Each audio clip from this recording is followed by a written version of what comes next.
All right, let's go ahead and take a look at this activity, paragraph shuffle. And as you can see, this activity is going to involve some cutting with scissors. So we have our sentences here, and we're going to cut out these individual sentences here in a second. And then underneath it, we have the different sections of a paragraph: topic, sentence, explanation, evidence, and the rest. And what we're going to do is we're going to cut these sentences out, and we're going to see if we can put them in the correct order. Now, these sentences right now, before they're cut out, they are all jumbled up. They are not in the correct order, and so we're going to see if we can do that. But first things first, let's get to cutting.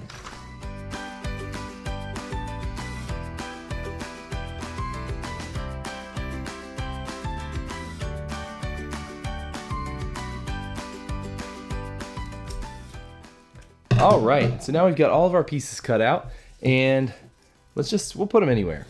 It doesn't matter where they go. And what we're going to do is we're going to try to find the right sentences and put them in the right paragraph order.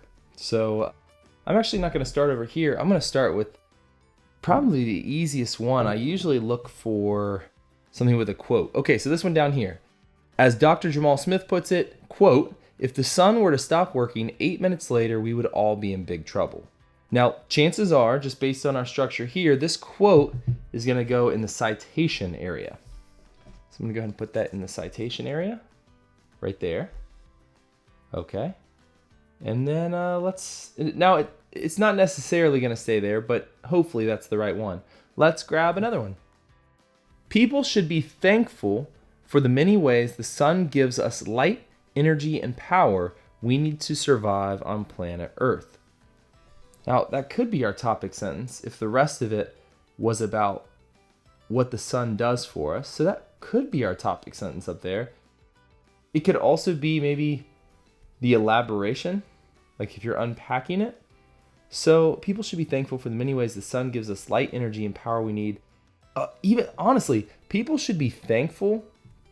It sounds like they're drawing a conclusion. So it sounds like the author is saying, based on what the sun has done for us, people should be.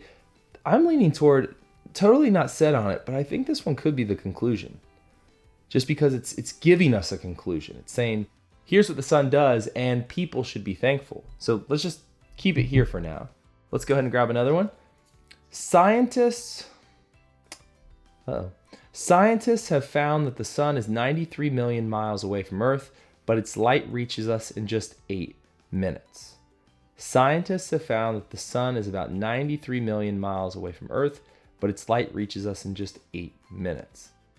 This one has a lot of facts in it. 93 million miles, 8 minutes. I'm wondering if this could be our evidence, and if so, the evidence and the citation should work together. Scientists have found that the sun is about 93 million miles away from Earth, but its light reaches us in just 8 minutes. As Dr. Jamal Smith puts it, if the sun were to stop working 8 minutes later, we would all be in trouble. So I think I'm onto something here. It talks about 8 minutes in our evidence sentence, and then it mentions 8 minutes in the citation, which is supposed to back this up. So I think these two are correct. Nice. All right, what's next?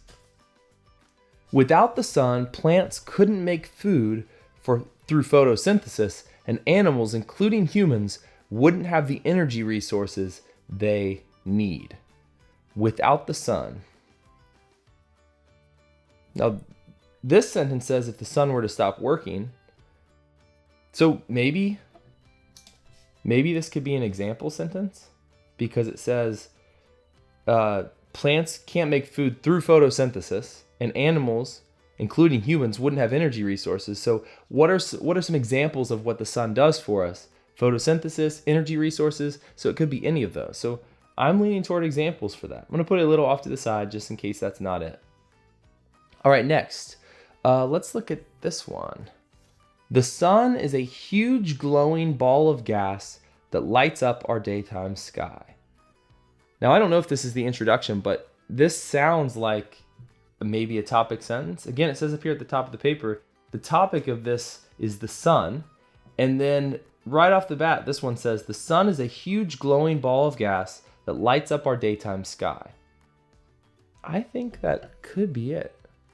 All right, let's look at another one. It is very important because it provides the heat and light that all living things on Earth need to survive. This pronoun it's at the beginning of the sentence, so it has to be pointing back to a noun. It has to be pointing back to something else. And in this case, I think do any of these start? This one here starts with the sun. And then our first one starts with the sun. Let's put it here and see if this it is pointing back to the sun. The sun is a huge glowing ball of gas that lights up our daytime sky. It is very important because the sun is very important because it provides the heat and light that all living things on Earth need to survive. Nice. And then last, what's this one? The sun also helps keep our planet warm enough. That also tells me that it falls later in the paragraph.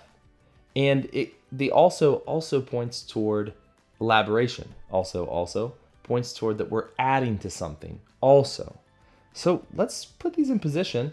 Let's read through it and let's see how it sounds. And then if it sounds okay, we will check our answer key. The sun is a huge glowing ball of gas that lights up our daytime sky. It is very important because it provides the heat and light that all living things on Earth need to survive. Scientists have found that the sun is about 93 million miles away from Earth, but its light reaches us in just 8 minutes. As Dr. Jamal Smith puts it, if the sun were to stop working, 8 minutes later we would all be in big trouble. Without the sun, plants couldn't make food through photosynthesis, and animals, including humans, wouldn't have the energy resources they need. So far it's flowing very well. The sun also keeps our planet warm enough for living things to thrive. People should be thankful for the many ways the sun gives us light, energy, and power we need to survive on planet Earth. And so this conclusion sentence just wraps everything else up that we've been talking about. It just takes all of this and just sums it up very nicely. Okay, so now the moment of truth. I'm going to reach down here, and in your case, it may be your parent, and maybe your teacher. Maybe they're going to walk around and they're going to say, okay, let's see if you got the answer right. Or maybe they are just at the end, they're going to come over and check your answer. But let's go ahead and see how we did. All right, topic sentence. The sun is a huge glowing ball of gas. The sun is a huge glowing ball of gas. Yes. Explanation. It is very important because it provides heat. It is very important because it provides heat. Woo woo. Evidence. Scientists have found that the sun is about 93 million miles away. Boom. Our citation. As Dr. Jamal Smith puts it. Boom. Examples. Without the sun, plants couldn't make food. Yes. Elaboration. The sun also helps keep our planet warm enough. Yes. And last, conclusion. People should be thankful for the many ways the sun gives us light, energy, and the power we need to survive on planet Earth. We got it. Oh yeah. Woo, woo, woo. Yeah. All right, so that's how you do this activity, and I think it's a lot of fun. So the purpose of this activity, again, is to just try to figure out where sentences go in a paragraph, how they work together to make a fully functioning paragraph, all the way from topic sentence to the conclusion. All right, we did it. We did the paragraph shuffle. We got it. Congratulations. I hope you all have a fun time with this activity, and I'll see you guys next time. Woo!